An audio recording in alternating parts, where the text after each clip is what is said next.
നമസ്കാരം കൂട്ടുകാരെ, എല്ലാവർക്കും സുഖമാണല്ലോ.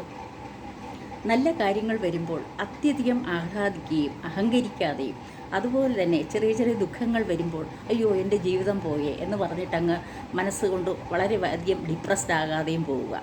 ഒരു സമചിത്തത പാലിച്ചു പോവുകയാണെങ്കിൽ കുറേയൊക്കെ ആരോഗ്യം നമുക്ക് മുന്നോട്ട് കൊണ്ടുപോകാൻ പറ്റും. ഇന്നത്തെ സാഹചര്യങ്ങൾ നമുക്കറിയാം, ചുറ്റും സ്ട്രെസ്ഡായിട്ടുള്ള വാർത്തകളാണ് കേൾക്കുന്നത്.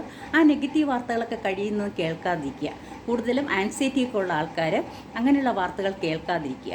പിന്നെ ഒരു ചെറിയ പരീക്ഷയിൽ തോറ്റുവെന്ന് വെച്ചോ, ഇല്ലെങ്കിൽ ഒരാൾ നിങ്ങൾക്കെതിരെ ഒരു കേസ് കൊടുത്തെന്ന് വെച്ചോ ഉടനെ കയറെടുത്ത് തൂങ്ങാൻ നിൽക്കരുത്, ഇല്ലെങ്കിൽ ആ കെട്ടിടത്തിൽ നിന്ന് എടുത്ത് ചാടാൻ നിൽക്കരുത്. ഇനിയും നമുക്ക് ജീവിതം ബാക്കിയുണ്ട്. ഒരു പരാജയം വന്നാൽ അത് വിജയത്തിലേക്കുള്ള പടിയാണല്ലേ. അപ്പോഴത് നോക്കി നിങ്ങൾ ജീവിക്കുക. ഒന്നും കണ്ട് മനസ്സ് മടുക്കാതെ ഈശ്വരനിൽ എല്ലാം സമർപ്പിച്ച്, ആ പാദങ്ങളിൽ സമർപ്പിച്ച് സുഖമായിട്ട് മുന്നോട്ട് പോകൂ. എല്ലാവർക്കും നല്ലത് വരട്ടെ.